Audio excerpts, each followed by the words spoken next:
quartier général des Nations Unies est à l'autre bout de Manhattan, loin de Harlem, qui abritait la marche de la communauté mouride. Et la tribune des Nations Unies est une des illustres places au monde où les grandes questions qui touchent l'humanité y sont soulevées. Voilà plus de 2 décennies que la communauté mouride s'y donne rendez-vous. Cette année, l'éthique et la morale ont été une paire indissociable d'un thème traité par le Dr Khadim Sylla, dont la forte connaissance des enjeux du monde actuel, de la géopolitique ainsi que les incidences de la crise économique qui a fini d'impacter négativement sur les valeurs humaines sont avérées. Et pour assainir les mœurs, le conférencier d'indiquer la voie tracée par Cheikh Ahmadou Bamba qui recommande l'éducation spirituelle ou la tarbiya, ainsi que la purification des âmes.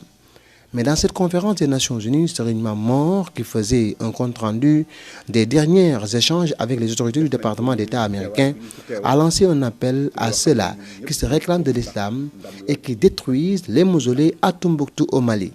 Un message que les ambassadeurs accrédités aux Nations Unies du Mali, de la Côte d'Ivoire et du Bénin ont unanimement salué. C'est un discours de portée universelle parce que nous sommes dans un lieu symbolique, comme il a dit, les Nations Unies, qui est le berceau où se construit la paix.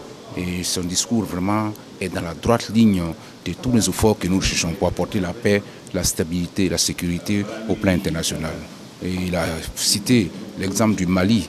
Et ce sont tous, sans les prières, sans les spirituels, on ne peut rien faire. Sans l'aide de Dieu, on ne peut rien faire. C'est ce qu'il est venu nous apporter. Nous avons vraiment bien compris ce message et ce sera un élément qui va renforcer nos efforts pour retrouver la paix. Je suis preneur de ce message-là. Et surtout en tant que représentant du président de l'Union africaine, Dr Boni Yayi. Et je pense que c'est un message qui doit aller à toute l'Afrique. Et c'est un message vraiment qui doit mobiliser. Et je suis vraiment très heureux d'avoir participé à cette cérémonie.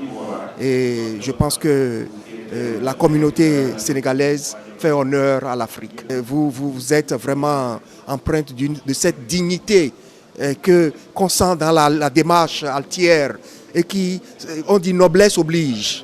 Je l'ai trouvé ici, cette noblesse. Et je vous remercie beaucoup de tout ce que vous faites, de tout ce que votre communauté fait pour vraiment marquer la présence de l'Afrique dans ce monde. Et des propos que j'ai entendus me réconfortent en tant que Malien, parce qu'ils ont été tenus dans un contexte marqué par l'occupation du nord du Mali, par des soi-disant musulmans, en prêchant des comportements qui tranchent avec les valeurs de tolérance de notre religion commune qu'est l'islam. Donc il a été dit, souligné à grands traits, qu'il faut bannir l'extrémisme dans nos rangs de l'islam.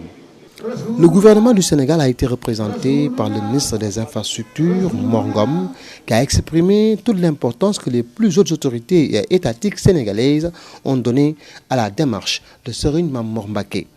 Et cette année, les autorités du Mouride Islamic Community in America, MICA, ont décoré Serigne Mame Mor et c'est le représentant du parrain, Serigne Bara, fils de Serigne Chouaïbou, de lui délivrer ce tableau symbolique d'une mission exaltante qui a fini de faire l'unanimité, en atteste la forte présence de toute la famille de Cheikhoul Khadim à ces journées. Seule la communauté mouride sénégalaise a le privilège au monde de porter jusque dans cet espace onusien une victoire pour l'islam.